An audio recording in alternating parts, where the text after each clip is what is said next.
Bueno, bienvenidos a la clase 22. El tema del que habíamos quedado en la clase pasada fue radiación de sincrotrón.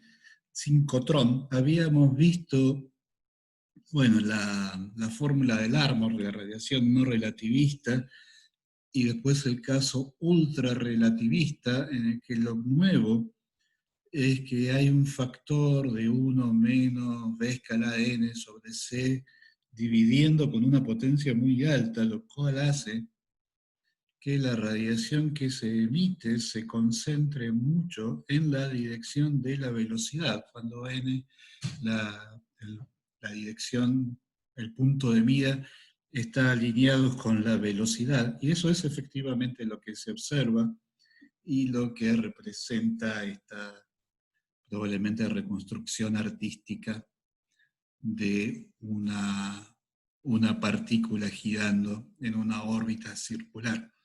Así que bueno, básicamente la clase de hoy vamos a seguir girando sobre este tema, sobre la radiación de una partícula, ya sea en casos no relativistas o en casos relativistas.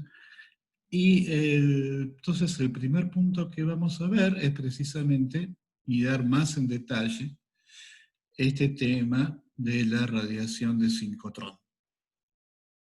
Es la radiación emitida por una partícula con un movimiento circular, eso hace que sea muy simple, por ejemplo, debido a la interacción con un campo magnético homogéneo. La fuerza de Lorentz, en el caso relativista, toma esta pinta, donde estamos usando que como el movimiento es circular, el módulo de la velocidad, ves la velocidad tridimensional, el módulo de la velocidad es constante, lo cual simplifica mucho calcular las derivadas. Y la fuerza de Lorentz, entonces, el único cambio respecto de la fórmula no relativista es que aparece la masa, aparece corregida por el factor gamma habitual, o sea, el m es la masa en reposo de la partícula y está corregida por este factor que depende de la velocidad. Por otro lado, la aceleración es puramente radial, es la velocidad angular por v, de donde la frecuencia está en la dirección perpendicular a la órbita, y uno calcula que el módulo de la frecuencia es la frecuencia del Larmor, no relativista, ahora corregida por este factor 1 menos b cuadrado sobre c cuadrado. Entonces, la geometría del problema es, vamos a poner la órbita en el plano XY, por lo tanto, el campo magnético homogéneo y la velocidad angular están en la dirección de z. La velocidad, el dibujo está hecho para una carga positiva, la partícula está recorriendo el círculo en sentido negativo. N es el punto de mira, el punto campo está muy lejos, por lo cual el radio de la órbita no va a ser un factor muy significativo. Y finalmente, entonces, N va a estar caracterizado por, como siempre, por dos ángulos, el ángulo polar θ y un ángulo axial φ. Y por otro lado hay otro ángulo psi, que es el ángulo subtendido por la posición de la partícula. Entonces, una cosa que va a ser significativa en lo que viene ahora es que la velocidad y el radio vector son perpendiculares, o sea que el ángulo que sostiene la velocidad va a ser esencialmente pi sobre 2 más psi.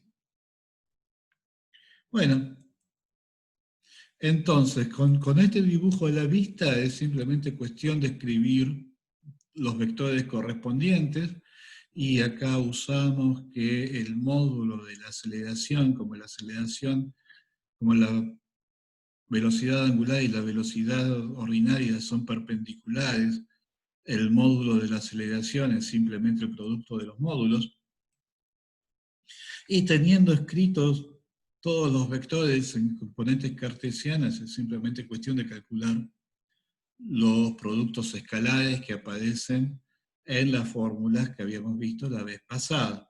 Con lo cual, uno puede calcular directamente la intensidad de la radiación emitida, aún en el caso relativista, y básicamente encuentra lo que habíamos discutido la vez pasada. O sea, el factor determinante es este factor elevado a la sexta, que cuando V sobre C es del orden de 1, es muy grande, o sea, psi menos phi.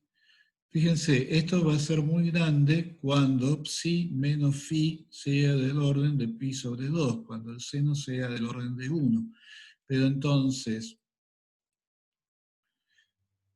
o sea, cuando la proyección de n sea perpendicular a la proyección del radiovector.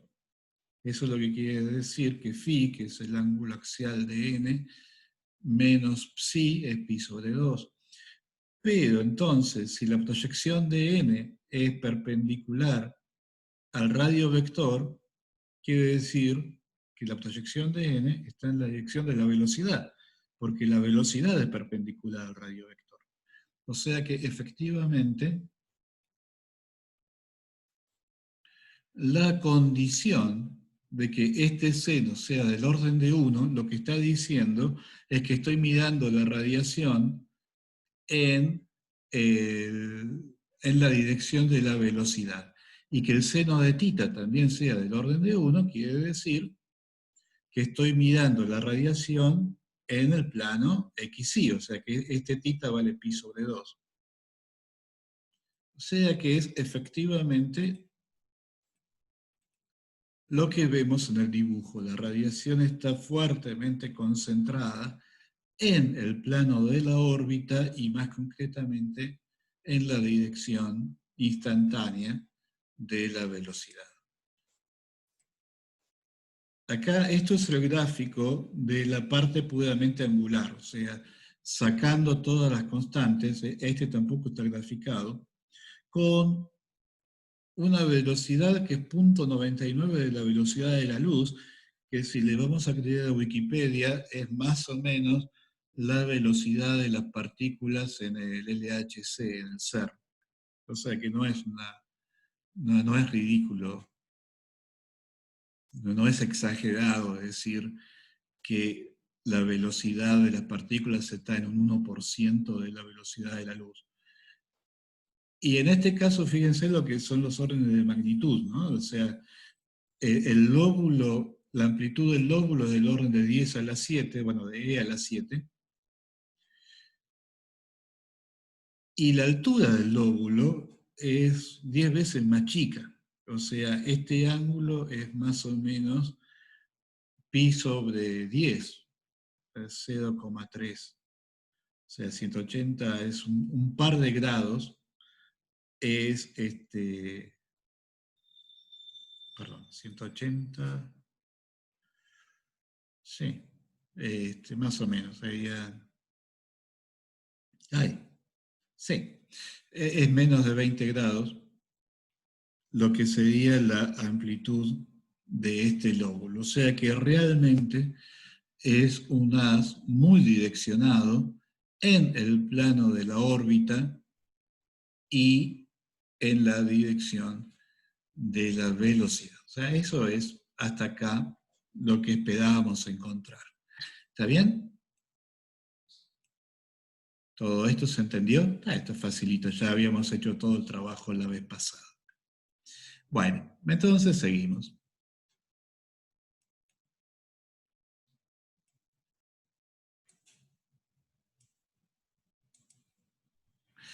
El siguiente ejemplo, o sea, siempre estamos viendo ejemplos en los que asumimos que conocemos la órbita de la partícula y simplemente calculamos la radiación.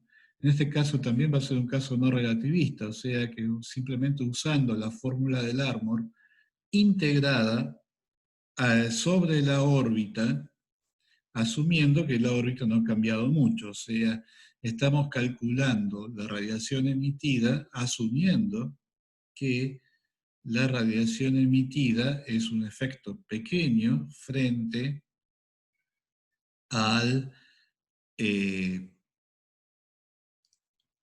a que la pérdida de energía es un efecto pequeño respecto de la energía que ya tiene la partícula en movimiento.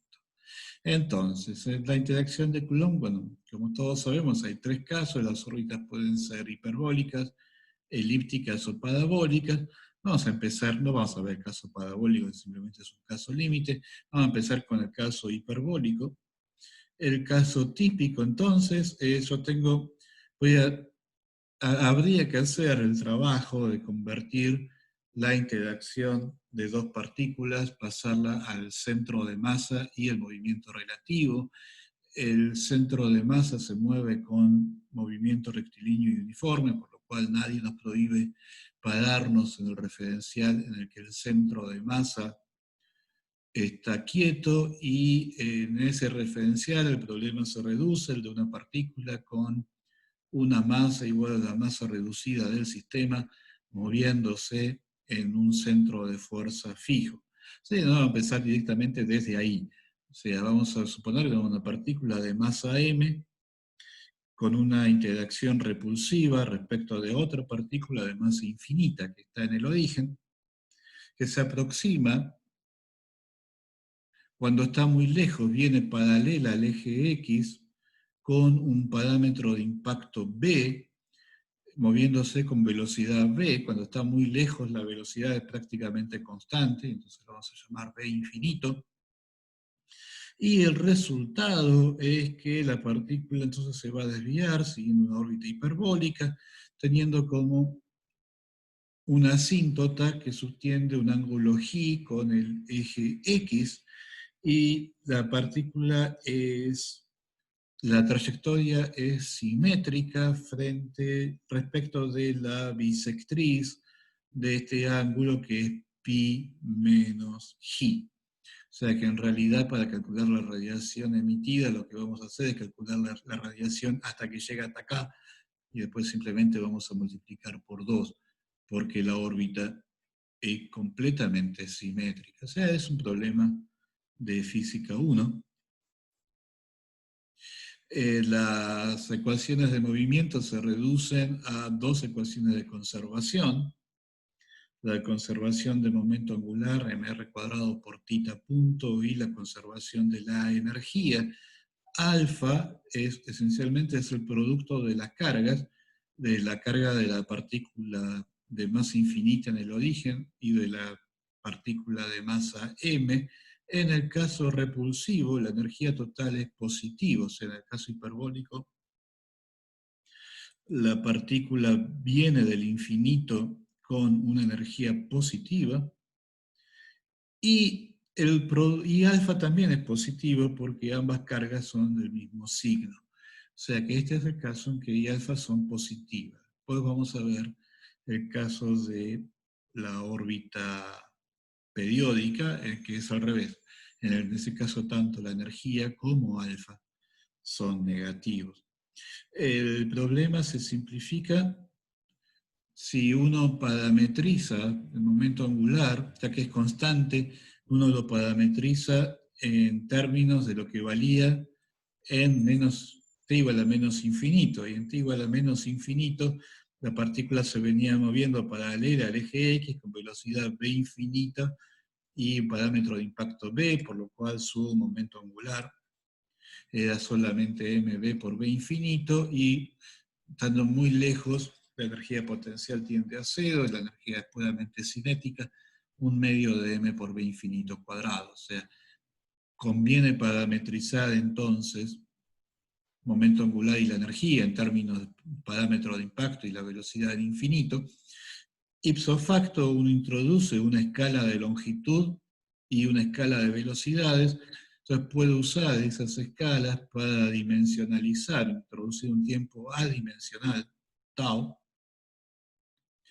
y un radio vector, nuestra la distancia al origen en unidades del parámetro de impacto, con lo cual el problema se reduce a un problema que tiene un único parámetro, B, que beta, que es este cociente, alfa sobre b infinito al cuadrado. Y bueno, alfa sobre b es la energía potencial de dos partículas, el producto de las cargas es alfa y la distancia es b, y b infinito al cuadrado esencialmente es la energía cinética de una partícula, se está moviendo con velocidad b infinito.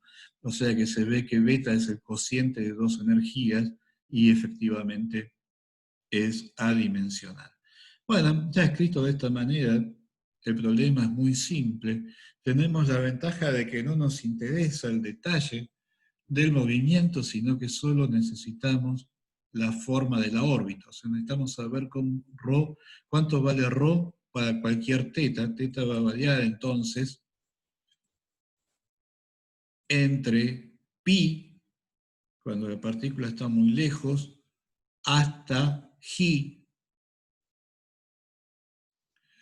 cuando la partícula está muy lejos de vuelta, y es simétrica respecto de este valor de tita, que es, bueno, hay que hacer la cuenta, ¿no? Pero hay que calcular este ángulo que es pi menos g dividido 2 para encontrar la bisectriz y después volver a sumarle este g, con lo cual queda pi más g sobre 2, simétrica respecto de este punto. Lo que es importante es eso, que la condición inicial para tita es tita igual a pi, la condición final es tita igual a g. Entonces,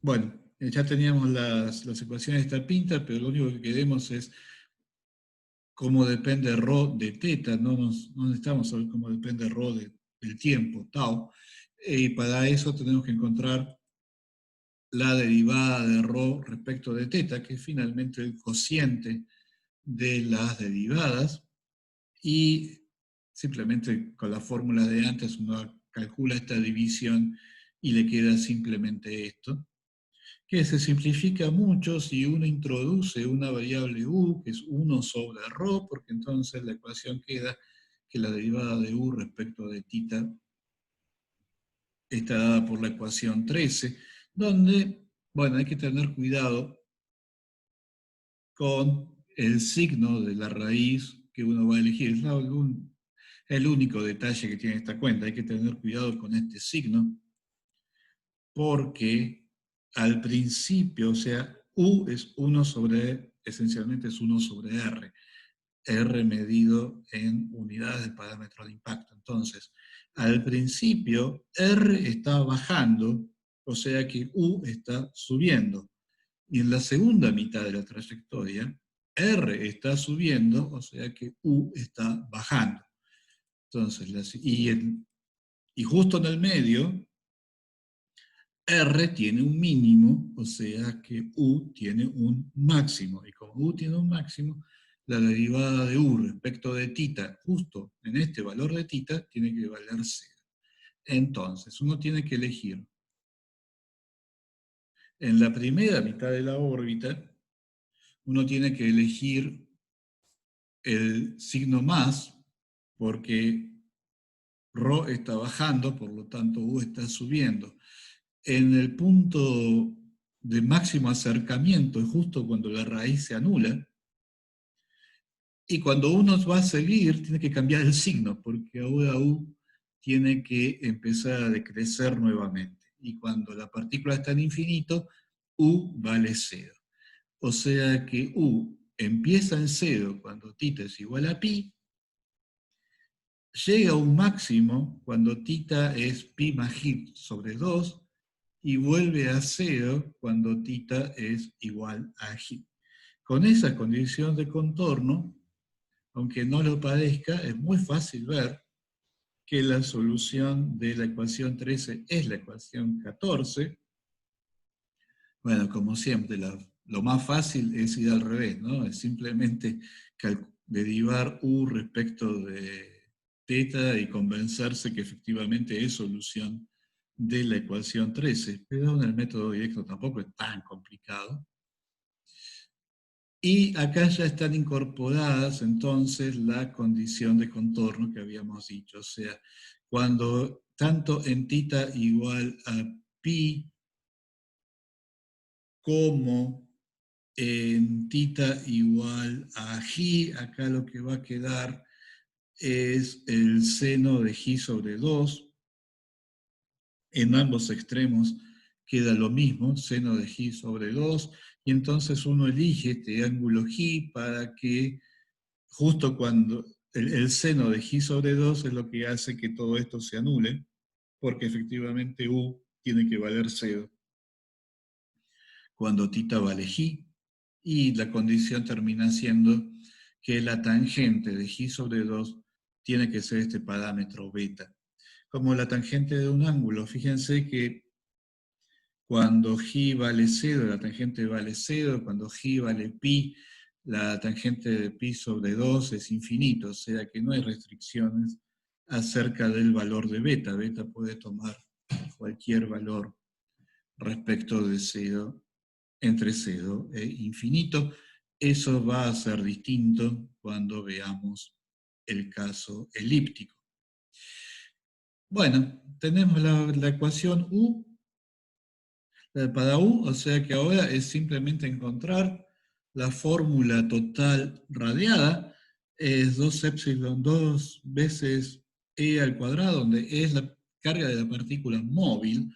Nunca dijimos cuál era la carga de la partícula de masa infinita que está en el origen. E es la carga de la partícula que se está moviendo. Y aparece la integral de la aceleración al cuadrado. Esto es la aceleración de física 1. Por lo tanto, podemos leer la aceleración directamente de la ley de Newton, que es la fuerza, la repulsión que va como el cuadrado inverso de la distancia. Y para la medida de integración, para diferencial de t, hacemos el cambio de variables de t primero a tau y después de tau a tita. Tenemos todas las fórmulas que necesitamos, que era la fórmula 18. Entonces, esencialmente, A va a ir como U al cuadrado, A al cuadrado va a ir como U a la cuarta, dt va como ρ cuadrado, o sea, como 1 sobre U al cuadrado. Bueno, el U a la cuarta arriba le gana al U cuadrado abajo, queda una integral de U cuadrado. Y como U finalmente es un seno, quedan integrales de senos y de senos constantes, senos y senos al cuadrado, que son fáciles de hacer. Con lo cual queda esta integral y lo único que no sería trivial es cuáles son los límites de integración. Como habíamos dicho, como la trayectoria es simétrica respecto de este punto, lo que vamos a hacer es calcular la aceleración emitida desde acá hasta infinito y después simplemente vamos a multiplicar por 2 y entonces, o sea, este es el 2 de multiplicar por 2 y estos son los límites de integración en la segunda mitad de la órbita. Acá lo ven como función de G.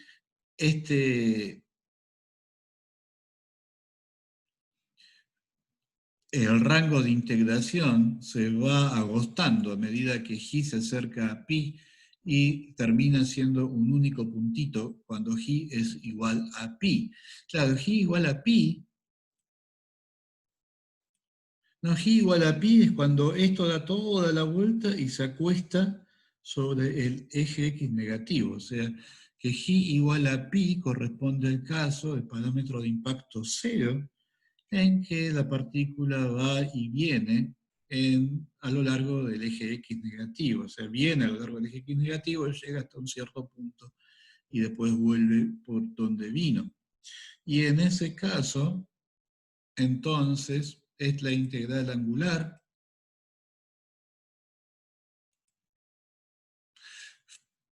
el dominio de integración queda comprimido a un único punto, obviamente en ese caso la integral va a ir a cero violentamente, pero hay que tener cuidado, hay una pregunta, ahora voy a eso, hay que tener cuidado porque a su vez la integral está dividida por b al cubo, y b también está yendo a cero, el parámetro de impacto está yendo a cero cuando g tiende a pi, por lo cual hay que tener cuidado con este límite. Pregunta, ¿por qué el límite de integración inferior es g? No me quedó claro. Es g, ¿no? Sí. Ay, pues, disculpen, tengo un problema con mi manejo de pantalla.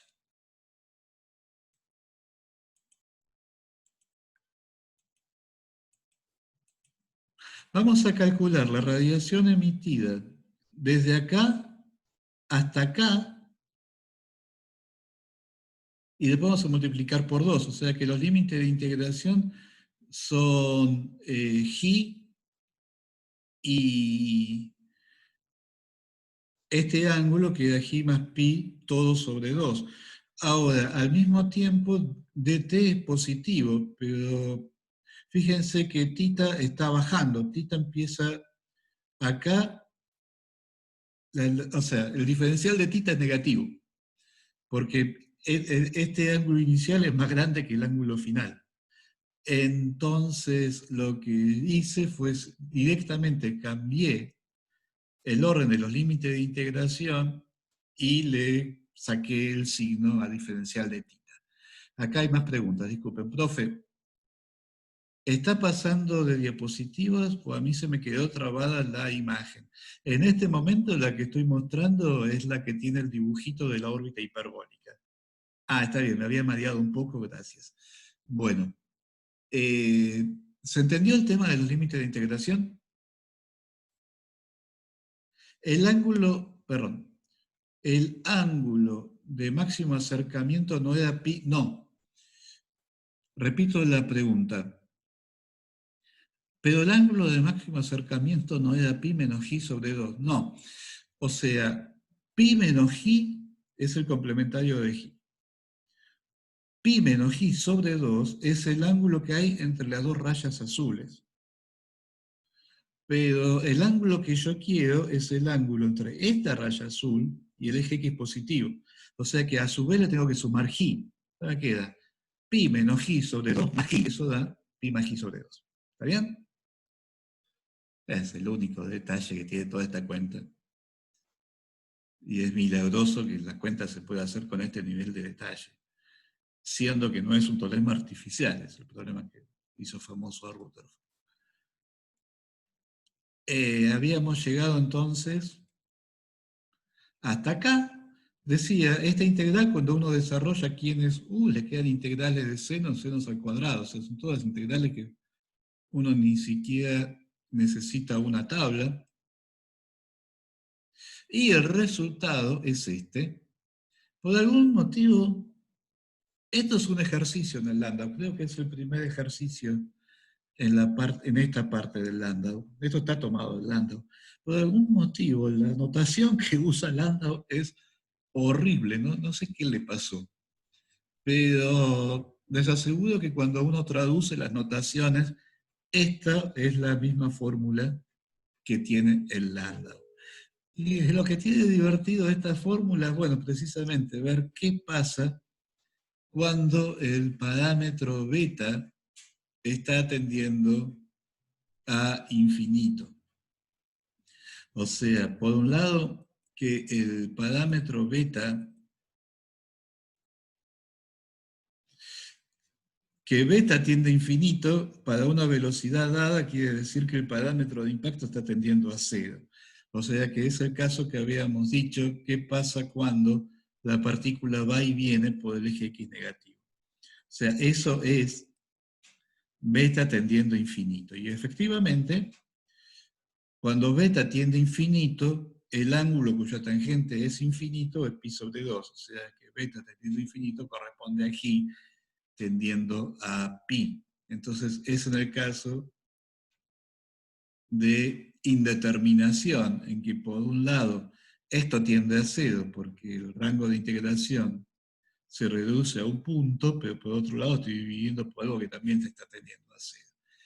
Y uno hace la cuenta usando el desarrollo de Taylor. Hay una pregunta, ahora voy a ir a la pregunta.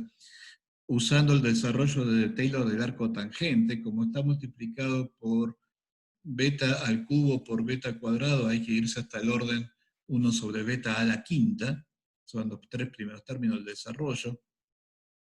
No termino de ver por qué multiplicamos por 2 en el delta epsilon, porque solamente calculamos la radiación en la mitad de la trayectoria. Y entonces para encontrar la radiación en toda la trayectoria multiplicamos por 2. O sea, estamos usando que la trayectoria es simétrica respecto del extremo. Es como la integral es completamente trivial, no hace mayor diferencia. Bueno, entonces decía, usando el desarrollo de Taylor del arco tangente, uno puede calcular que efectivamente esta fórmula tiene un límite finito cuando beta tiende a infinito, y ese límite es 4 sobre 15, que no significa nada, pero lo importante es que hay un límite, solo la parte que depende de beta, por supuesto. Después están estos factores que son dimensionales, que son los que dan las dimensiones, y uno efectivamente grafica esta formulita y queda verificado que realmente hay un límite, o sea que es uno de esos casos en que la cuenta exacta confirma plenamente lo que uno encontró haciendo aproximaciones. Así que con esto es básicamente lo que hay para decir del caso. Bueno, Landau dice un montón de cosas más porque se pone a discutir el espectro de la radiación emitida y la distribución angular de la radiación emitida. Esos son detalles que los pueden ver en el Landau, si que los quieren ver, ya que no se los pienso tomar en ningún momento. ¿Está bien? ¿Se entendió esta parte? ¿Todo bien?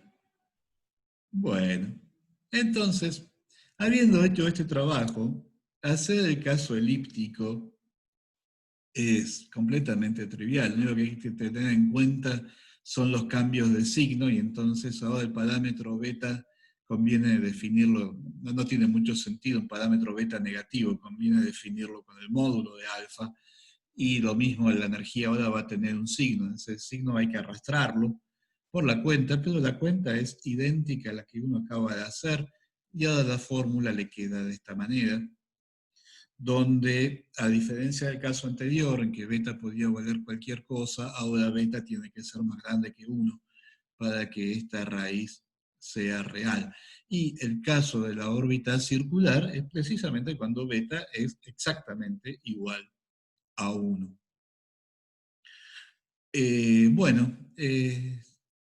De vuelta, ¿no? Las cosas son muy parecidas a lo que habíamos visto antes. El caso que a uno le interesa es el colapso de la órbita de Bohr. O sea, todos en Física 4 nos hicieron el cuentito de que el modelo de Bohr, obviamente el modelo del Bohr del átomo de hidrógeno, en que uno tiene un electrón girando alrededor del núcleo en una órbita planetaria, o sea, tipo, es el modelo de Rutherford del modelo planetario del átomo, en realidad era completamente absurdo, porque el electrón en órbita circular está acelerado y por lo tanto tenía que radiar energía electromagnética, y eso iba a provocar el colapso de la órbita en un tiempo infinitesimal, y nos daban el tiempo, pero no nos daban ninguna cuenta. Bueno, ahora podemos hacer la cuenta, o sea, ¿cuánto tarda la órbita del modelo de Bohr en decaer?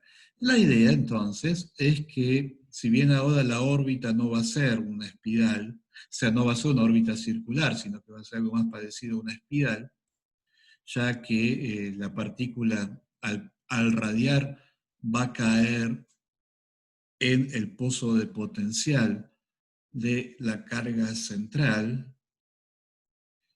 entonces la órbita va a ser más parecida a una espiral, pero la idea es que si da un número de vueltas suficientemente grande, cada vuelta por separado es casi una órbita circular, y que entonces uno puede seguir usando la expresión de la cinemática del movimiento circular uniforme, aun cuando sabe que el movimiento no es exactamente circular. Y básicamente hay dos cosas que uno usa. Por un lado, el teorema del Vidial, que de mecánica, que dice que en una órbita circular la energía total es negativa, es la mitad de la energía potencial. O sea, la energía cinética es la mitad del módulo de la energía potencial, que es negativa, y por eso la energía total es la mitad de la energía potencial. Y la otra cosa que tiene que tener en cuenta de vuelta, que la energía, el sistema está perdiendo energía, pero la energía es negativa. Y entonces, al perder energía, se vuelve más negativa. O sea, la energía está aumentando en módulo, pero como es negativa, se hace cada vez más negativa. Y el colapso va a pasar cuando B sea cero, o sea, cuando la energía se haga infinita. Entonces, la fórmula, usando la expresión del Larmor para la radiación emitida, obviamente esta fórmula va a valer siempre y cuando el movimiento siga siendo no relativista, y ustedes tienen un problema en la guía en el que les preguntan, bueno, ¿cómo serían las correcciones relativistas a este problema? Así que lo van a volver a ver. Usando entonces la relación que hay entre la energía total y el parámetro de B, que ahora B no es más el parámetro de impacto, porque estamos en una órbita elíptica. B esencialmente es el radio de la órbita, que estamos asumiendo que es circular. Si no, sería más o menos un radio medio de la órbita, pero en este caso estamos asumiendo que la órbita es circular. Usando la relación entre la energía total y el radio de la órbita, de la fórmula 24, que da la variación de la energía total, llegamos a la fórmula 25, que directamente es una ecuación para la variación de el radio. Y acá lo importante de la 25 es este signo. O sea, el radio se está haciendo cada vez más chico. La pregunta es si va a llegar hasta B igual a 0 en tiempo finito. Y considerando que el movimiento sea relativista durante todo el tiempo, esta ecuación, fíjense que hay un b cuadrado acá abajo, pero acá hay un b a la cuarta, o sea que en realidad va a quedar un b cuadrado diferencial de b, y b cuadrado diferencial de b es el diferencial de b al cubo. Así que la ecuación queda así, donde b0 es la condición inicial, era cuánto valía el radio en t igual a 0, y esencialmente esto es 1 menos t sobre un delta t. Y efectivamente vemos que cuando todo este cociente se hace 1, efectivamente el radio se hace 0. O sea que lo que es importante de la fórmula 26 es que está describiendo el colapso de la órbita en un tiempo finito. La pregunta era si el colapso de la órbita iba a ser asintótico o si se iba a producir en un tiempo finito. Resulta que efectivamente se produce en un tiempo finito. ¿Quién es B0? Es lo único que falta. Bueno, precisamente la idea es que estamos empezando desde una órbita del modelo de Bohr. Bueno, empezando, para hacer la cuenta más fácil, desde la primera órbita del modelo de Bohr. Y la primera órbita del modelo de Bohr se caracteriza por la condición de cuantificación de Bohr con número cuántico principal igual a 1, es que el momento angular de la órbita es precisamente h barra. Y alfa es e cuadrado, vamos a hacer el modelo de Bohr para el átomo de hidrógeno, no vamos a considerar el caso.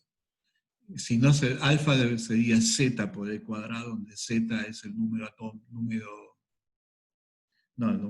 es el... Z es el número de protones en el núcleo. En el átomo de hidrógeno Z es igual a 1, es el caso que vamos a ver. Entonces, esta condición inicial, usando que con esta condición yo puedo expresar B infinito en términos de B, que es el radio de la órbita, entonces esta condición inicial directamente me da una ecuación para el radio de la órbita de Bohr, que termina siendo h barra cuadrado sobre m cuadrado, y uno vuelve a calcular la energía y le da esto. O sea, esto es lo que uno se acuerda, que la energía de Bohr es la energía en reposo del electrón por alfa cuadrado, donde alfa cuadrado es la constante de estructura fina, que ya había aparecido, y yo les había pasado la referencia del paper de Bethe y Beck acerca de la constante de estructura fina. Si no la buscaron, les recomiendo que la busquen. No hace falta ir. Están las obras completas de Bethe, pero si lo googlean, lo van a encontrar enseguida.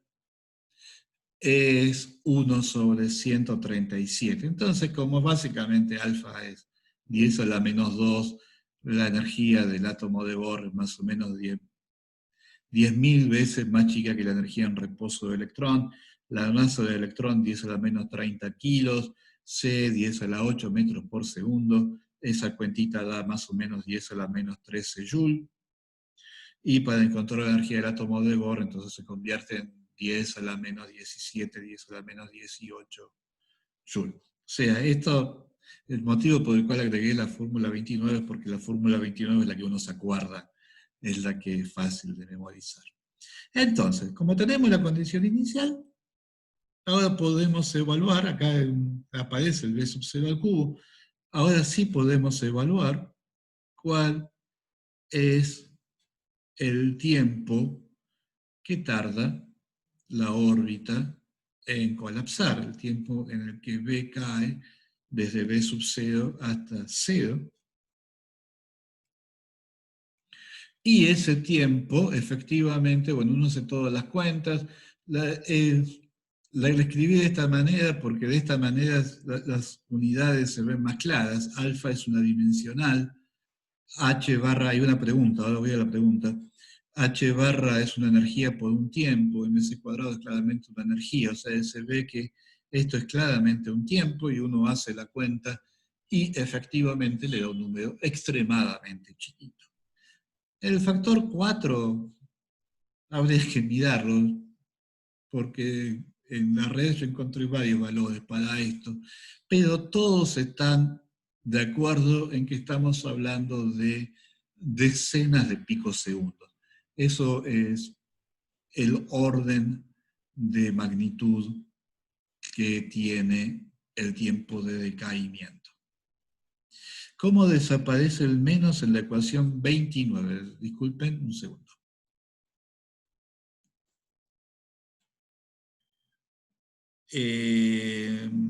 No, está bien, me lo comí. No, sí, me lo comí, es un typo. Simplemente lo que pasa es que lo que me interesa, tendría que haber puesto acá simplemente barras de módulo en energía y ni siquiera escribí este signo menos. Lo que me interesaba era cuánto valía la energía en joules. Uno sabe que la energía del átomo de Bohr es negativa porque las energías positivas corresponden a un átomo ionizado. O sea, sí, fue simplemente un error. Bueno, y eso da el dibujito que uno encuentra en la red. El dibujito está mal, porque en realidad el número de vueltas que da el electrón, antes que termina de caer, es mucho más grande que este. Y esa es una cuenta que también con todo lo que uno ya tiene hecho, es una cuenta que es muy fácil, porque de la fórmula, sabiendo que la energía cinética es la mitad de la energía potencial, en una órbita circular la energía cinética es puramente la velocidad angular, así que uno saca quién es tita punto en función de b, sabe que cómo depende b respecto del tiempo, o sea que le queda una formulita de este tipo y ahora es trivial simplemente integrar tita desde 0 hasta delta t, divide por 2pi para sacar el número de vueltas y le queda algo. Bueno, para empezar, verifica que efectivamente le queda una dimensional, lo cual es satisfactorio. Y como alfa es del orden de 100, esto es del orden de 10 a la 6, divide por los factores que tiene que dividir, le queda algo del orden de 100.000, 500.000. O sea que si bien el tiempo de decaimiento, el decaimiento es fulminante, el electrón decae en decenas de picosegundos, ese tiempo le alcanza para dar del orden de 500.000 vueltas, con lo cual la hipótesis de que cada una de las vueltas era aproximadamente circular, tampoco se ve que tampoco está tan mal. Lo que habría que ver es qué pasa cuando este tita punto claramente se está haciendo cada vez más grande, qué pasa con las correcciones relativistas. Pero por el lado de el análisis no relativista parece ser razonablemente autoconsistente. Igual, bueno, vamos a volver sobre este problema o análisis un poquito mejor cuando tengamos un poco más claro lo que se llama la reacción de radiación, que es un tema que no sé si va a estar en la clase que viene o en la del miércoles. Así que con esto terminamos con este tema. ¿Alguna pregunta o comentario? ¿Habían quedado traumatizados por el modelo de Bohr en física 4? A ver, comentario, me resulta muy extraño. ¿Podés elaborar un poquito? Ah, ¿cómo puede dar tantas vueltas? Sí, bueno, es que el periodo de la órbita es nada. El periodo de la órbita es muy, muy chiquito. Es simplemente eso. Fíjate que en un universo en el que alfa valiera 1, no da tantas vueltas, da un número del orden de alfa, es una potencia de alfa. El tema es que alfa es un número chiquito, o sea que la interacción electromagnética es muy débil y la radiación va como E cuadrado, o sea que la radiación también es un efecto muy débil, una propiedad de nuestro universo. Pero alfa es una dimensional, perfectamente podría valer 1.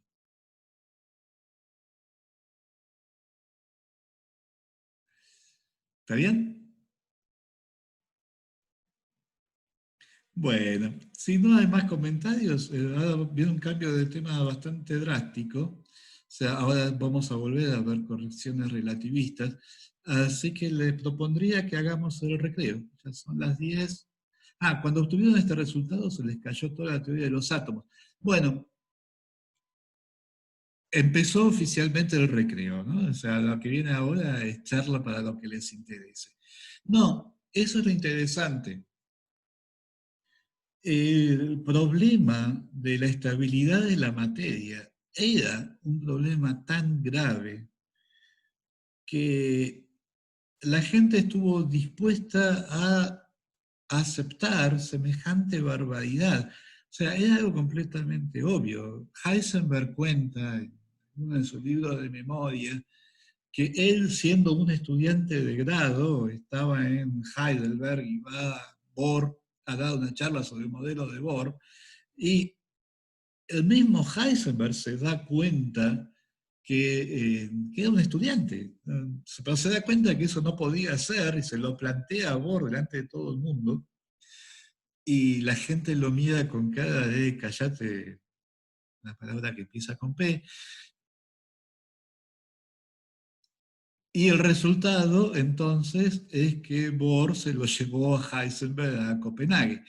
O sea, esto lo sabían, pero la alternativa era peor, porque realmente estaba el modelo de Earnshaw, ¿no? Que no podía, o sea, habían descubierto el electrón, Thomson, bárbaro. Después viene Rutherford con el scattering de las partículas alfa. O sea, se sabía que había cargas en el átomo. ¿Cómo estaban dispuestas? Por el teorema de Earnshaw, básicamente que un laplaciano no puede tener extremos locales, se sabía que una estructura puramente estática no podía ser estable. Bueno, podía haber fuerzas, Poincaré había dicho, bueno, todo quiere decir que hay fuerzas que no son electromagnéticas, bárbaro, pero nadie las conocía. O sea, quedó en eso. Poincaré dijo, sí, tiene que haber una fuerza que no sea el origen electromagnético. Sí, bárbaro, pero ¿dónde está?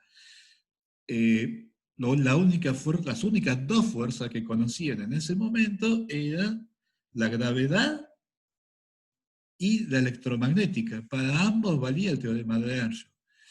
Entonces, no podía ser una distribución puramente estática, se tenían que estar moviendo, pero se tenían que estar moviendo de forma acelerada porque el átomo tiene una extensión finita, en algún momento la órbita se tenía que cerrar. Y entonces tenía que radiar. No había vuelta. O sea, son esos casos, es como cuando Pauli agrega la hipótesis del neutrino para explicar que no se estaba conservando la energía del decaimiento beta. Son esas situaciones en que se acepta algo que es completamente absurdo porque la alternativa es todavía peor. Bueno, y el resto es historia, ¿no? Se tardaron del modelo de Bohr, que es 1912 más o menos, tardaron 15 años más en desarrollar, el cierre en el medio de una guerra mundial, pero tardaron 15 años más en desarrollar realmente la mecánica cuántica y entender lo que estaba pasando, si es que la palabra entender y mecánica cuántica se pueden usar en una misma frase sin caer en contradicción. Pero bueno, es eso. Sí, sabían que no tenía sentido. La alternativa era peor. Bueno, ¿está bien? Entonces, para lo que todavía estamos en el chat, nos tomamos los últimos 5 minutos del recreo. Seguimos 15.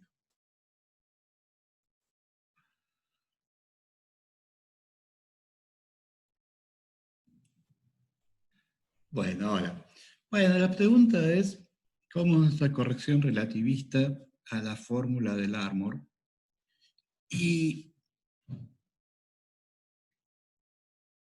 bueno, la fórmula del Larmor asume que la velocidad de la partícula en el momento que importa, que es el momento retardado. Lo que pasa es que ahora todo lo que viene, vamos a estar hablando de la velocidad, la posición, de la aceleración de la partícula, y siempre está implícito que estamos hablando de la posición, la velocidad, la aceleración en el momento retardado. Entonces, para no complicar tanto la notación, no voy a estar escribiendo las estrellitas, pero se sobreentiende que cada vez que hablo de alguna propiedad de la partícula en movimiento, me estoy refiriendo a lo que esa partícula estaba haciendo en el momento retardado.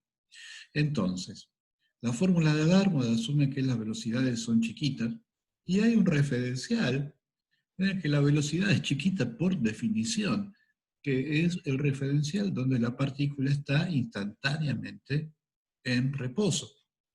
Entonces, una cosa que yo puedo hacer para ver cómo sería la pérdida de energía en el caso relativista, es decir, hay un referencial en el que yo puedo usar la fórmula del Larmor tranquilo, hago la cuenta en ese referencial y después vuelvo a mi referencial, que es el que voy a llamar el referencial del laboratorio.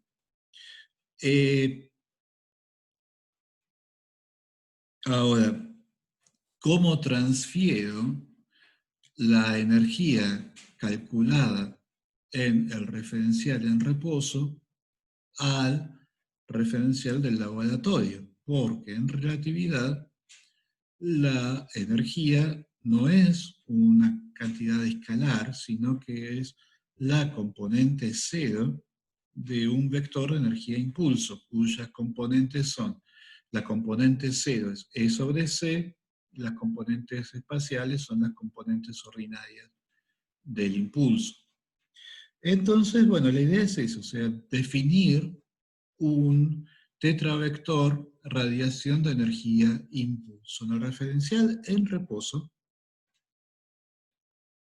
entonces, la componente cero de este tetravector radiación de energía impulso va a ser la fórmula del Larmor dividido C para que den las unidades, y las componentes espaciales van a ser cero. En la aproximación dipolar, lo habíamos mencionado, por un problema de simetría de la radiación dipolar, no había, y la radiación dipolar en este caso, en que B0 es exacta, no había transferencia neta de impulso porque la radiación era simétrica alrededor de la dirección de la aceleración.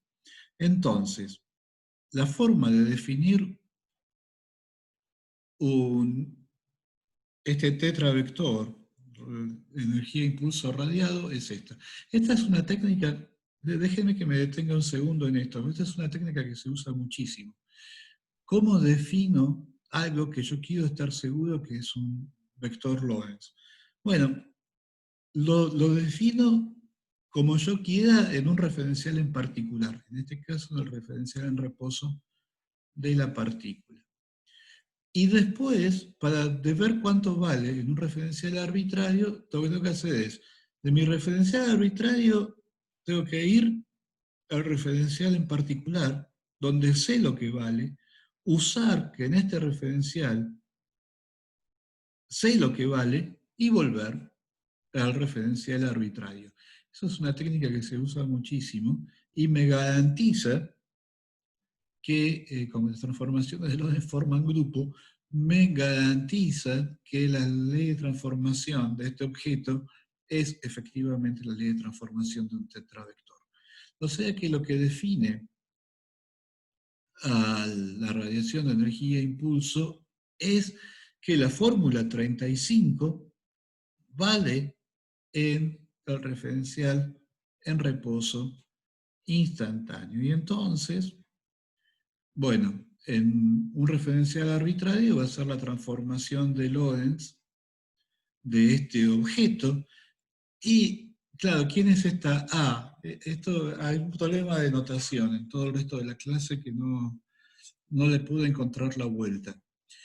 A es la aceleración de física 1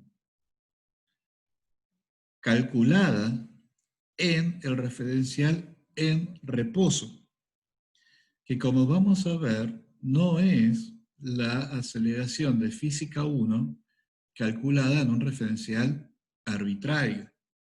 Entonces, para calcular cuánto vale este delta P mu en el referencial del laboratorio, además de hacer la transformación de Lorentz, yo querría expresar esta A, que es una aceleración en el referencial en reposo, la querría expresar en términos de cosas que tengan sentido en el referencial del laboratorio. O sea, yo querría encontrar una fórmula en que la energía impulso radiada esté expresada en términos de cantidades que tengan sentido en mi propio referencial, no tener que estar haciendo este trabajo de irme al referencial de reposo y volver cada vez. ¿Está bien? O sea, eso es lo que quedaría pendiente, calcular la transformación de Lorentz para un vector que en uno de los dos referenciales solo tiene componente temporal es trivial, Pero el problema que queda planteado es cómo expresar A, la aceleración medida referencial en reposo, cómo expresarla en términos de aceleraciones, velocidades o lo que sea, pero siempre en el referencial del laboratorio.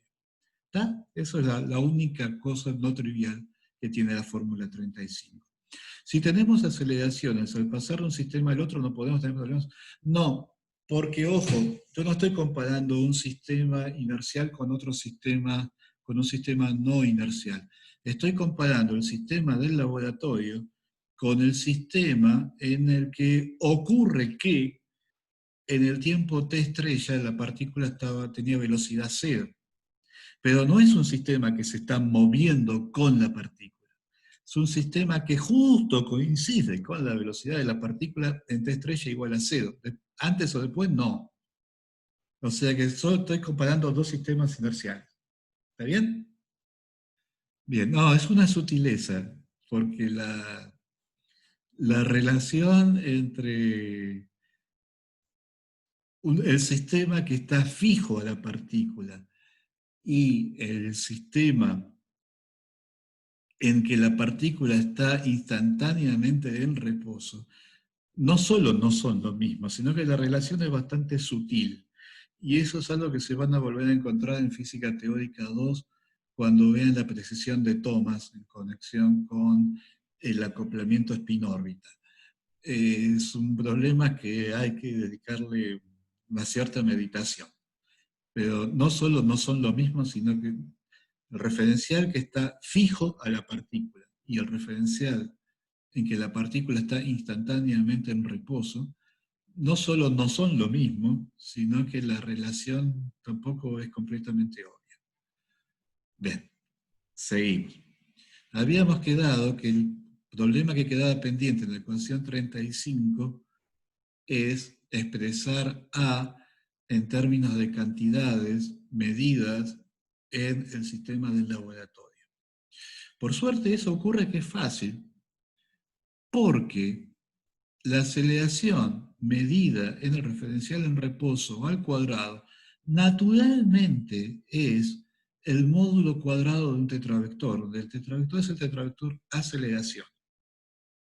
Entonces, para distinguir la aceleración cuadridimensional de la aceleración de física 1, le agregué esta barra, que no la habíamos usado en la clase 17, y además le agregué una C para que A tenga realmente unidades de aceleración. Tau es el tiempo propio de la partícula, o sea, U es una dimensional, por lo tanto esto es unidades de velocidad sobre tiempo, o sea, de aceleración. Y la barrita va a querer decir una aceleración tetradimensional, sin la barrita es la aceleración de física 1. Entonces, si uno calcula esto que claramente es un tetravector, porque U es un tetravector y tau es un escalar, uno calcula el módulo de este tetravector en el referencial en reposo, efectivamente le da A cuadrado. O sea que esto es claramente la generalización natural de A cuadrado para un referencial arbitrario. Y teniendo en cuenta eso, es trivial encontrar la fórmula 38, que fíjense que en un referencial arbitrario, la componente 0 me va a dar la energía radiada, dividido C, y las componentes espaciales directamente me van a dar el impulso radiado, o sea que automáticamente la ecuación 38 me dice que en un referencial arbitrario no solo va a haber transferencia de energía, sino que también va a haber transferencia de impulso. Bueno, ahora sí, haciendo la cuenta, ¿no?, de quién es este tetravector A en el referencial del laboratorio, o sea, calculando explícitamente calculando este A a partir de su definición, la raíz cuadrada multiplicando a dt me da d tau, C es esta C, que la agregué para que las unidades queden bien, y 1 sobre la raíz cuadrada es precisamente la componente 0 de la tetravelocidad en el referencial laboratorio. Uno simplemente hace esta cuenta, le queda que A0 esencialmente es el producto escalar de la velocidad con la aceleración. Esta aceleración ahora sí es la aceleración de física 1 en el referencial del laboratorio. La misma cuenta para las componentes espaciales del tetravector A en el referencial del laboratorio. Me dicen que A tiene estas dos partes, una parte que viene de derivar la velocidad y la otra parte que viene de derivar la raíz cuadrada. Y ven que efectivamente las componentes espaciales de la tetravelocidad en un referencial arbitrario no son las componentes de la aceleración de física 1. O sea, las componentes espaciales de la tetraaceleración no son las componentes de la aceleración de física 1, ¿no? La derivada segunda de la posición respecto del tiempo coordenado, a menos que esté en el referencial en reposo. En el referencial en reposo B vale 0, y ahí sí, el A barra es igual a. Teniendo las componentes temporales y las componentes espaciales, uno calcula el módulo con mis convenciones. ¿Se acuerdan que la convención que yo estoy usando es al revés de la de Landau? Yo puse el signo menos en el tiempo, en la métrica de Minkowski, no en el espacio. Pero bueno, uno hace esta cuenta, la escribe bonito en términos de cantidades tensoriales, encuentro la fórmula 40. O sea, esto es simplemente jugar. Este B escalada A implica el coseno del ángulo comprendido. Cuando uno hace esta combinación, en algún momento le queda 1 menos el coseno cuadrado. Escribe eso como un seno cuadrado, y entonces módulo de B por módulo de A por el seno es el módulo del producto vectorial. Pregunta: ¿por qué la ecuación 36 te da A al cuadrado? Disculpe un segundo. Bueno, sí, porque estoy tomando el módulo de este tetravector. Déjame pensar un segundo. Tendría que haber sido, me comí un signo, ¿no? Tendría que haber sido menos A cuadrado. A ver. No, no, está bien, está bien. Porque en el referencial en reposo, no, está bien. Porque en el referencial en reposo, precisamente, la componente 0 de A, en el referencial en reposo vale 0. O sea que A en el referencial en reposo es puramente espacial, y por lo tanto A cuadrado es positivo. Siempre la propiedad casi definitoria de la tetraaceleración es que el producto escalar de Minkowski entre la tetravelocidad y la tetraaceleración tiene que dar 0. En el referencial en reposo, la tetravelocidad es puramente temporal, la tetraaceleración es puramente espacial, y por eso el producto escalar me da 0. ¿Está bien? ¿Se entendió? Bueno, entonces seguimos. Quedan pocas fórmulas, quedan bastante discusión, pero pocas fórmulas.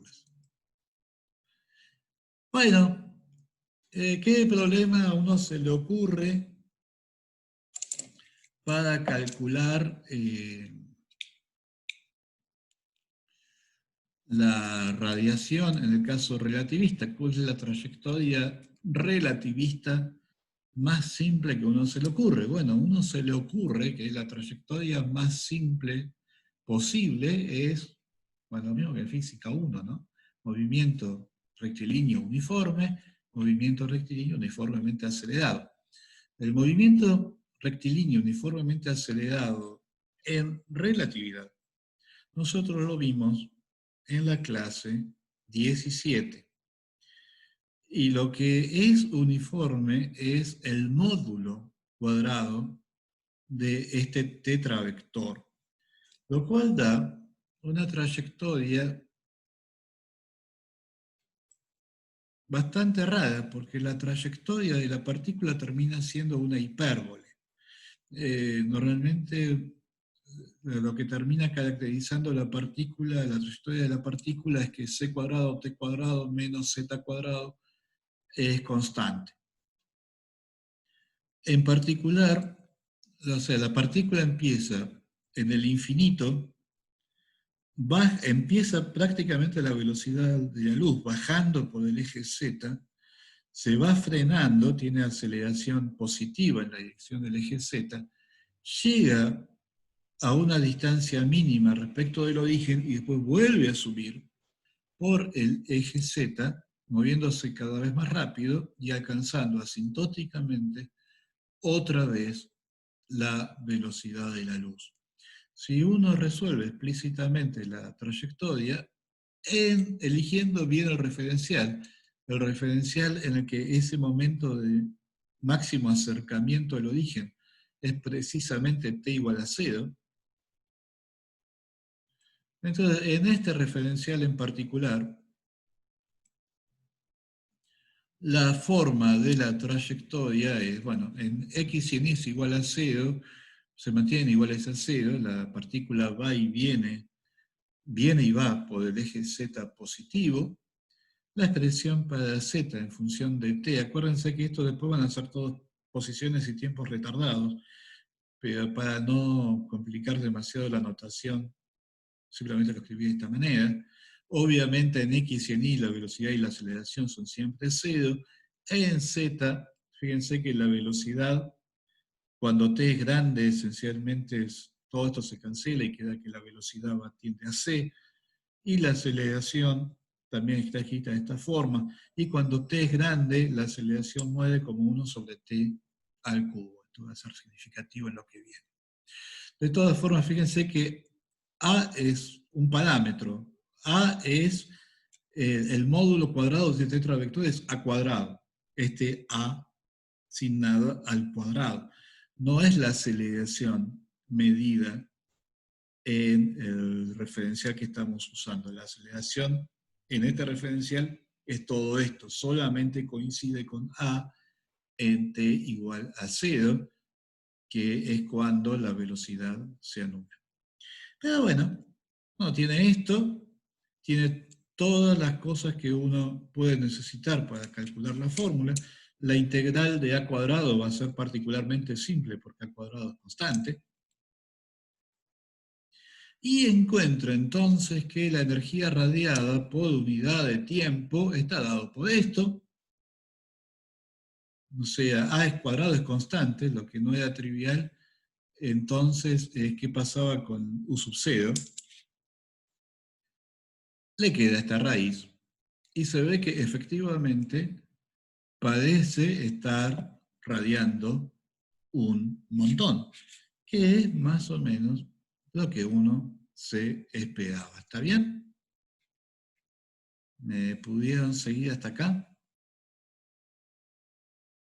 O sea, 42 es simplemente haber calculado la componente cero de este tetravector. En este caso, bueno, estas son todas constantes.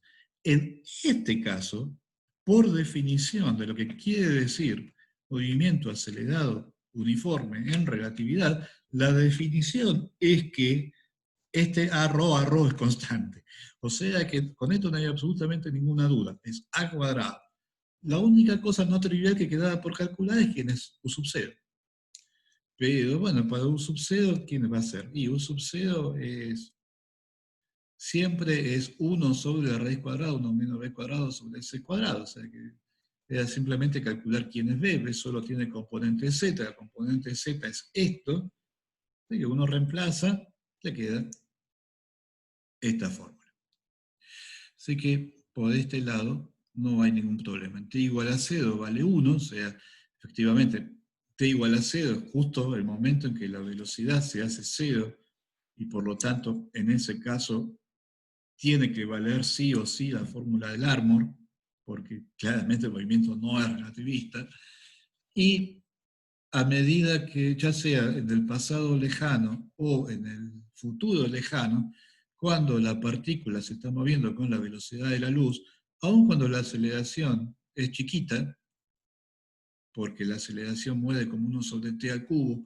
El hecho de que la velocidad de la luz está muy cerca, de que la velocidad de la partícula está muy cerca de la velocidad de la luz, hace que la radiación sea importante. Es como un poquito como en el caso del sincotrón, en que se obtenía un montón de... La intensidad de la radiación era muy fuerte debido a que aparecían factores dividiendo que eran muy chiquitos. Acá es más o menos ese efecto, aunque la aceleración es chica, hay factores de 1 menos b cuadrado sobre c cuadrado dividiendo, que amplifican mucho el efecto, y el efecto final termina siendo muy importante, tanto en el pasado lejano como en el futuro lejano. ¿Está bien? ¿Todo esto se entendió?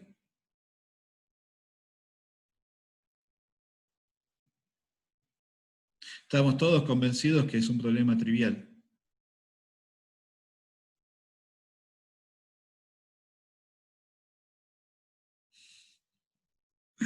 Porque, claro, trivial para alguien. Bueno, resulta que no es un problema trivial en absoluto.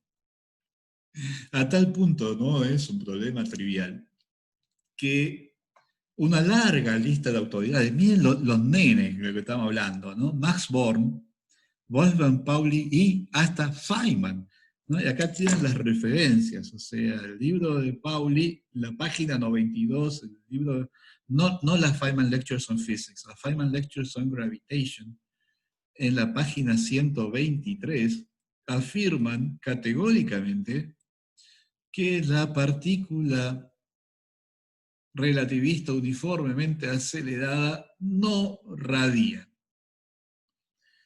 Y vamos a ver brevemente por qué, cuáles son los argumentos que usan. Y si quieren ver las cuentas en todo detalle, en el libro de Pauli en particular, la cuenta está desarrollada en mucho detalle. Pero lo que es interesante es ver, acá alguien dice se equivocaron los tres. Bueno, esa es la discusión.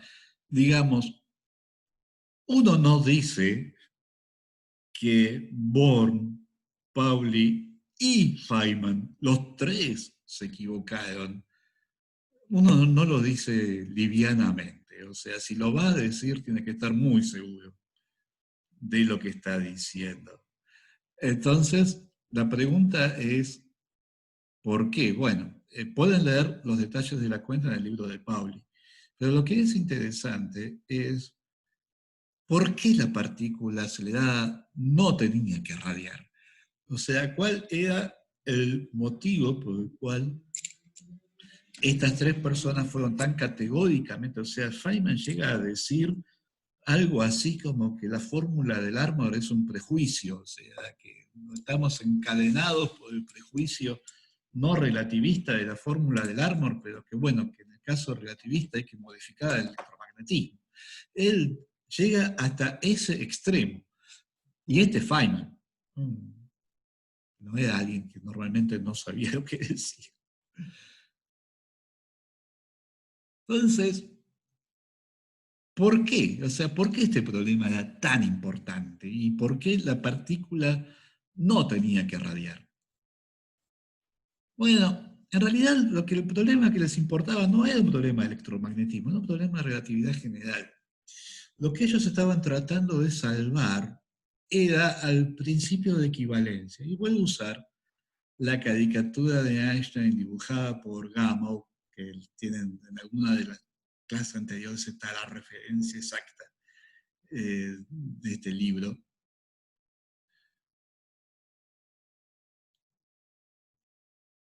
El problema era que ellos temían que si la partícula vista uniformemente acelerada radiaba, se les cayera el principio de equivalencia.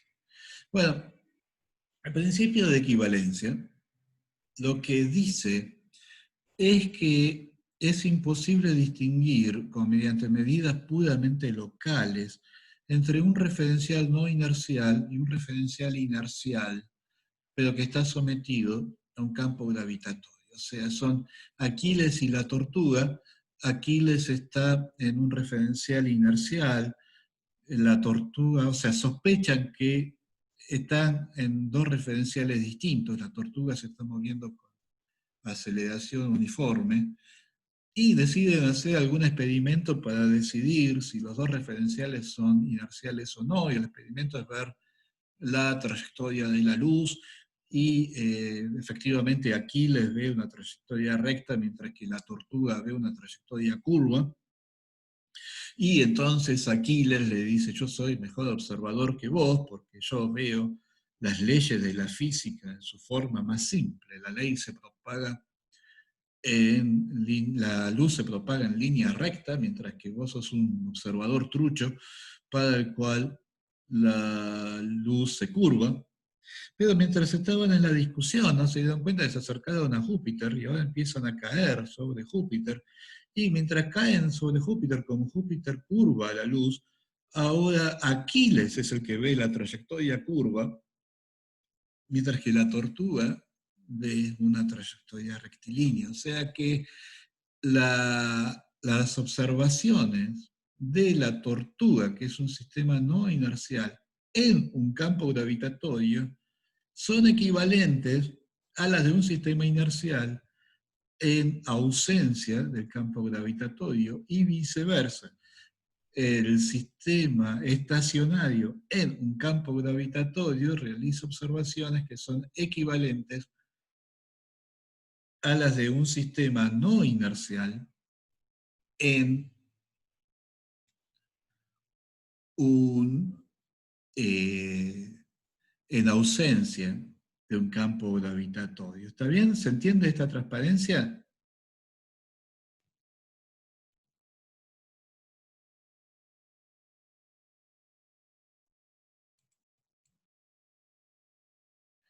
Bueno, sí, son cosas para pensar un poquito. O sea, estamos haciendo ejercicio ilegal de la relatividad general.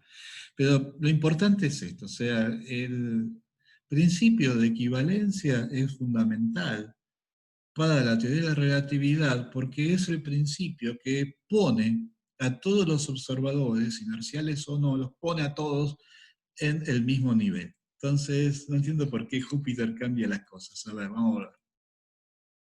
Claro, porque ahora fíjate, la tortuga está cayendo en caída libre sobre este planeta que está trayendo con gravedad G. Como la luz también se curva de la misma forma, la tortuga ve una trayectoria rectilínea.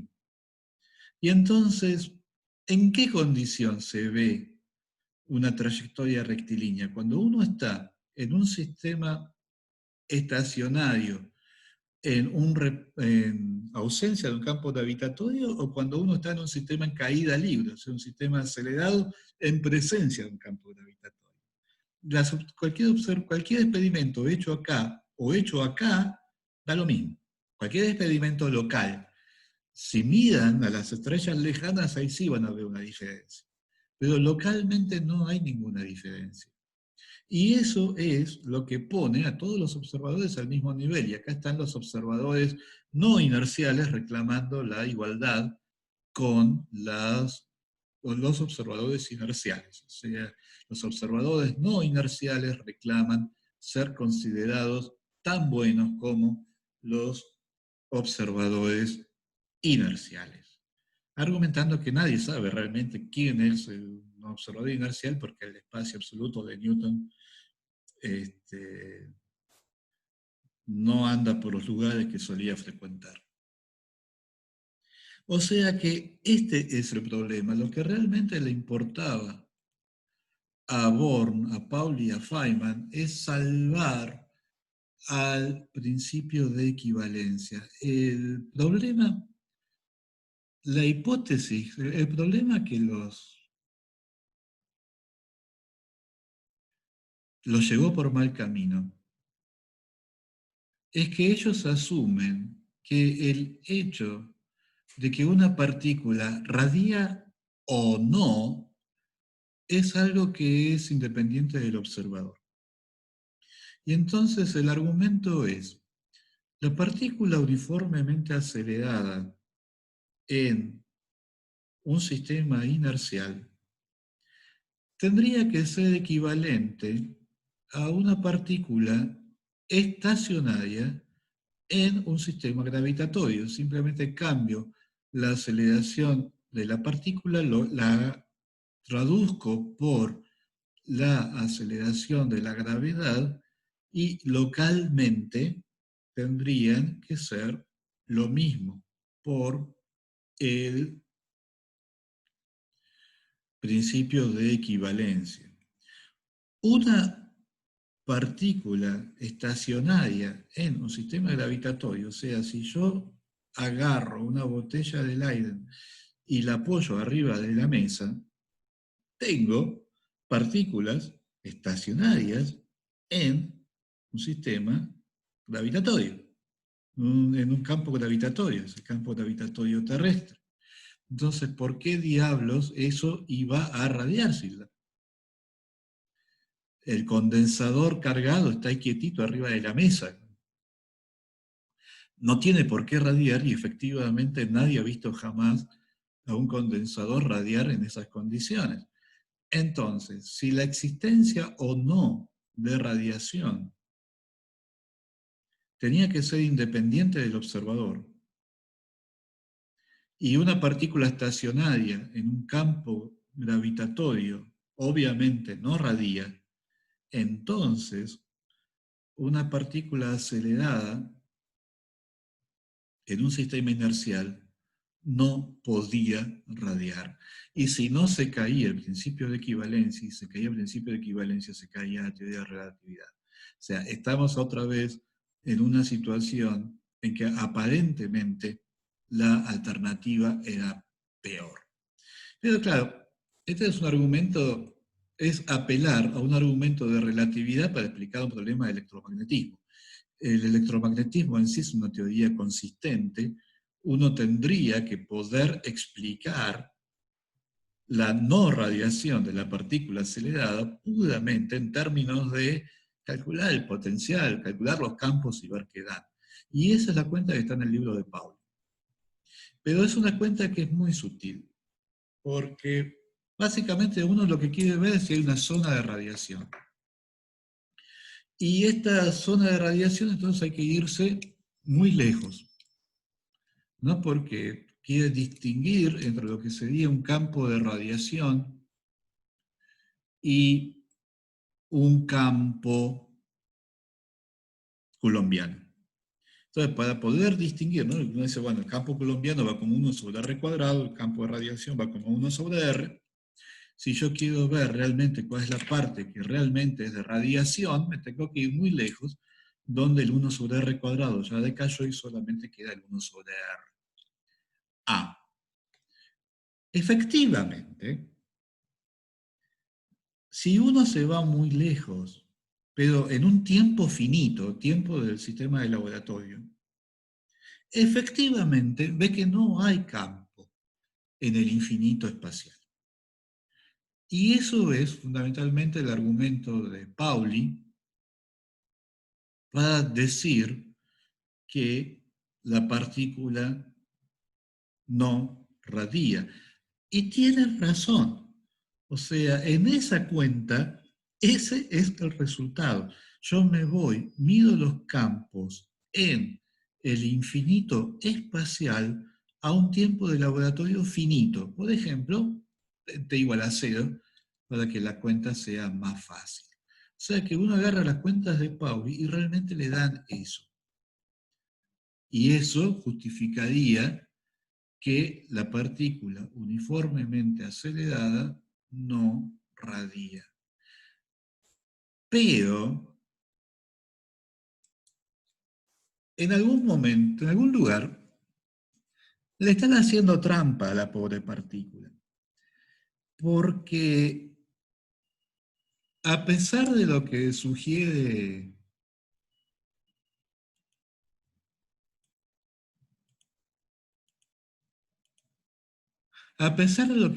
esta fórmula, de hecho, desde el punto de vista cuando uno hace esta distinción entre lo que realmente es radiación y lo que es campo coulombiano, lo que realmente importa para lo que realmente es radiación es lo que está haciendo la partícula en el momento en que se frena. O sea, ¿se acuerdan que la partícula viene bajando con la velocidad de la luz, se va frenando, se frena completamente en t igual a 0 y después empieza a subir otra vez? Es en ese frenado y volver a arrancar es cuando se produce el gran pulso de radiación. Y en ese momento, la órbita es completamente no relativista. O sea que no hay, todo lo que dijimos la vez pasada vale perfectamente, porque es un caso no relativista. Lo que pasa es que esto está ocurriendo cerca del origen en t igual a 0. Este pulso de radiación se está moviendo esencialmente a lo largo de el cono de luz del origen. O sea, se propaga esencialmente en el cono en el que la distancia al origen es más o menos c por t. Y por lo tanto, va a llegar al infinito espacial cuando también t sea infinito. O sea, si yo hago la cuenta de cómo son los campos en el infinito espacial a cualquier tiempo finito, no veo nada. Es solamente cuando tomo los dos límites, distancia tendiendo a infinito, tiempo tendiendo a infinito, más o menos la distancia del orden de ct, cuando tomo ese límite, estoy tomando los dos límites simultáneamente, distancia y tiempo, en ese límite recupero la fórmula del árbol. O sea que el consenso en este momento es que la partícula radial, la mayor parte de la radiación se produce en el momento en que la partícula se frena y empieza a subir nuevamente.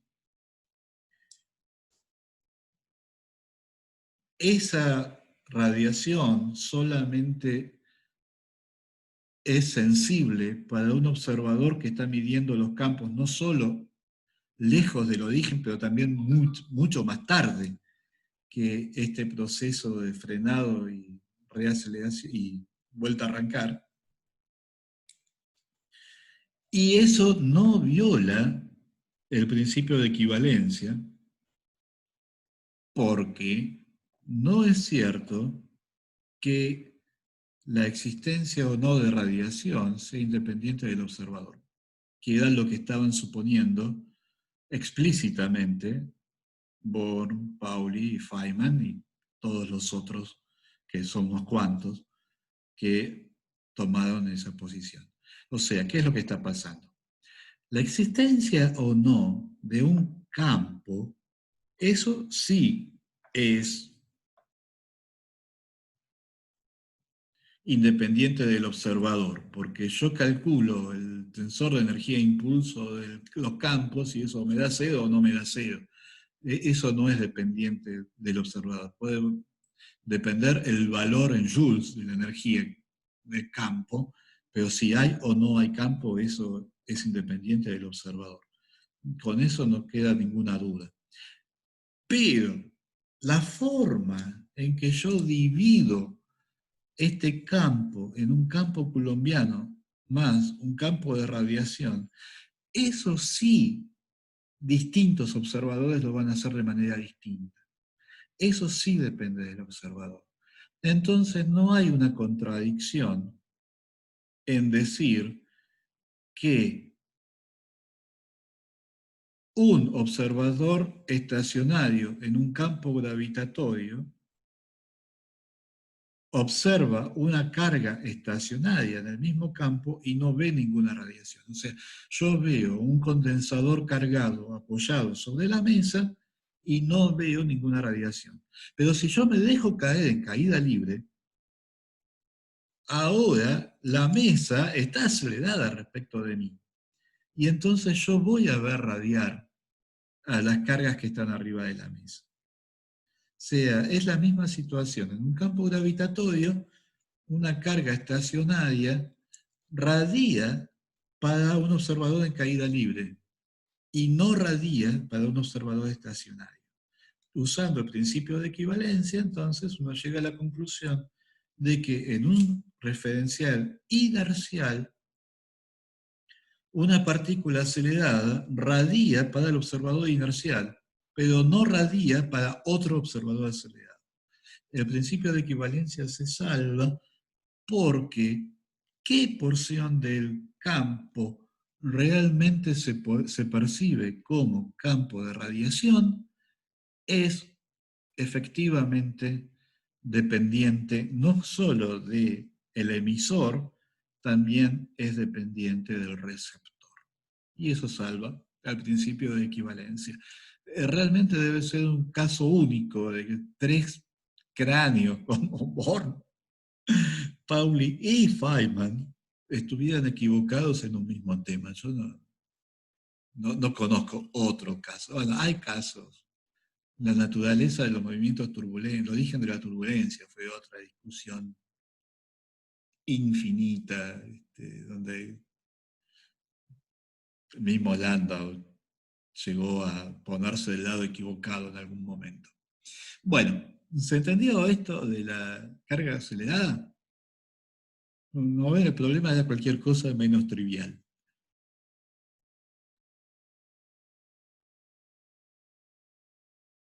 A ver, acá hay una pregunta.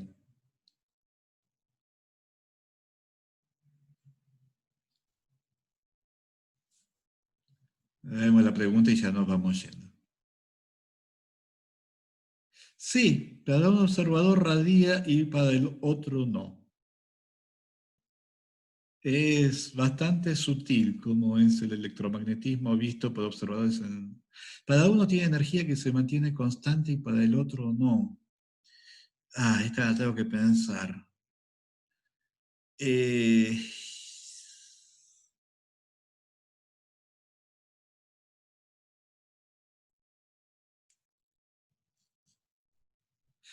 es que, digamos, nosotros no vimos el tensor de energía impulso relativista. Nosotros vimos en la parte no relativista del curso, vimos por un lado la definición del flujo de energía, el vector de Poynting, y vimos el tensor de Maxwell que daba el flujo de impulso. La densidad de impulso es 1 sobre c del vector de Poynting, sí, 1 sobre c cuadrado, no me acuerdo, y finalmente la densidad de energía que da E cuadrado más B cuadrado. Ese tensor de energía impulso tiene un equivalente relativista que es efectivamente un tensor. Como buen tensor, si es cero en un referencial, es cero en cualquier otro referencial. Y eso vale, ya sean referenciales inerciales o no. O sea que, ¿cuál es el contenido de energía-impulso en el campo? Esa es una pregunta que se puede contestar de una manera que no es ambigua. Donde aparece la ambigüedad es si uno le va a colgar o no el cartelito de radiación. Y peor todavía, ¿a qué parte de eso le va a colgar el cartelito de radiación?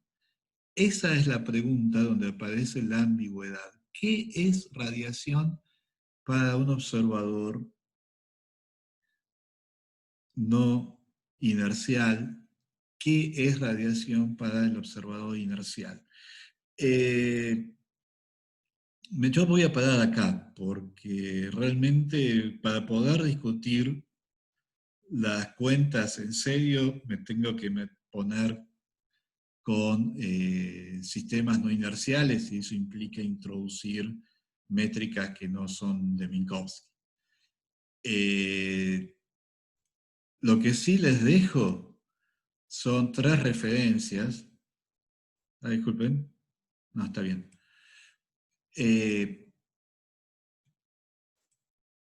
Esto es todo un libro dedicado a este tema. Es completamente exhaustivo, ¿no? Y bastante difícil de leer. Hay un tratamiento mucho más accesible. Es un capítulo del libro de Peirce.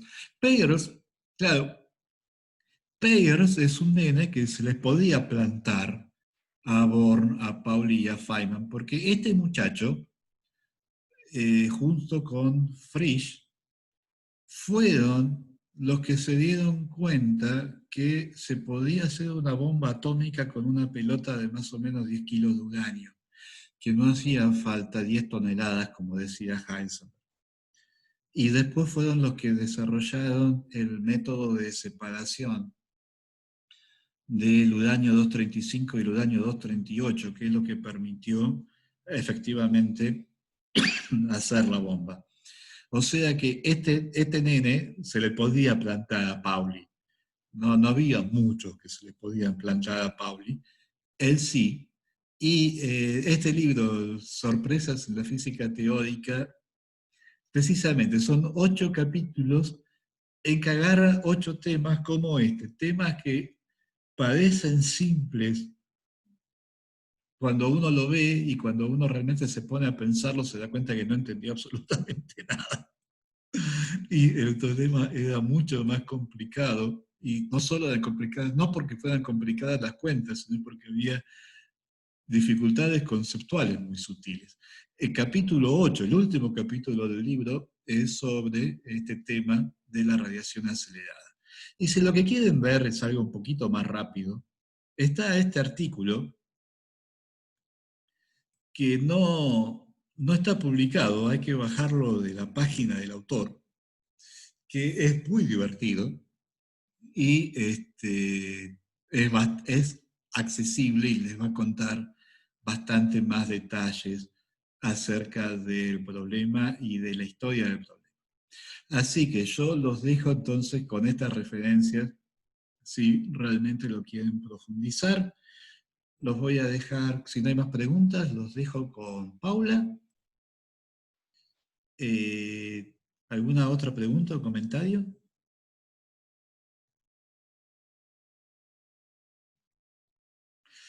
Ok, o sea, la idea es pensar que no es lo mismo radiar en un sistema inercial y uno no inercial. Sí, sí, la idea viene por ese lado. Teniendo en cuenta además qué parte del espacio-tiempo es accesible a un observador inercial y a otro no inercial. Una cosa que argumenta Peirce, ¿por qué un segundo observador acelerado no ve a la carga radiar? Bueno, precisamente una cosa que argumenta Peirce es que lo que pasa es que la mayor parte de la radiación se va a una región del espacio-tiempo que no es accesible al segundo observador acelerado. Y por eso esa radiación no la registra. Como se ve, el tema es mucho menos obvio de lo que uno hubiera pensado a primera vista. Lo que uno puede sacar como conclusión es que en el momento en que la partícula se frena, no es relativista, porque está quieta. Entonces, al menos para ese momento, las conclusiones que sacamos la vez pasada con la fórmula de Darbour no pueden estar completamente equivocadas. Eso es finalmente la roca con la que se estrellan los argumentos tipo Paul y Feynman, porque no puede ser, o sea, no puede ser tan rebuscado si estamos estudiando la radiación de una partícula que efectivamente está quieta, está acelerada, pero la velocidad es cero. Es obviamente no relativista. Por lo tanto, todo lo que dijimos de la fórmula de Larmor no puede estar tan mal. El tema es a dónde van a parar esos campos. Bueno, yo paro porque realmente, si les interesa el tema, al menos busquen el artículo de Bradford, que es muy leíble y realmente muy divertido. Así que yo paro acá, los voy a dejar con Paula. La clase que viene vamos a ver dispersión de Thomson, y lo que tiene de interesante La frase es que, disculpen, tengo un problema con mi manejo de pantalla. Lo interesante de la clase que viene es que es literal. O sea, cuando uno ve esto, esto es una representación de la radiación cósmica de fondo medida por el satélite WMAP. Acá estamos viendo dispersión de Thomson. Así como cuando uno mira al cielo ve dispersión de Rayleigh, cuando uno mira la radiación cósmica de fondo está viendo dispersión de Thomson. Y entonces, lo que tiene interesante, la parte de fórmulas va a ser muy simple después de haber hecho la dispersión de Rayleigh. Ver la dispersión de Thomson no es particularmente complicado, pero lo que sí tiene de interesante es, así como la aplicación obvia de la dispersión de Rayleigh es por qué el cielo es azul, va a haber una aplicación obvia a la dispersión de Thomson que va a ser por qué vemos o mejor dicho, qué propiedades de la radiación cósmica de fondo resultan del hecho de que lo que estamos viendo es luz dispersada por dispersión de Thomson. Así que ese va a ser el tema para el lunes. Buen fin de semana y los dejo con Paula. Ya, hasta el lunes.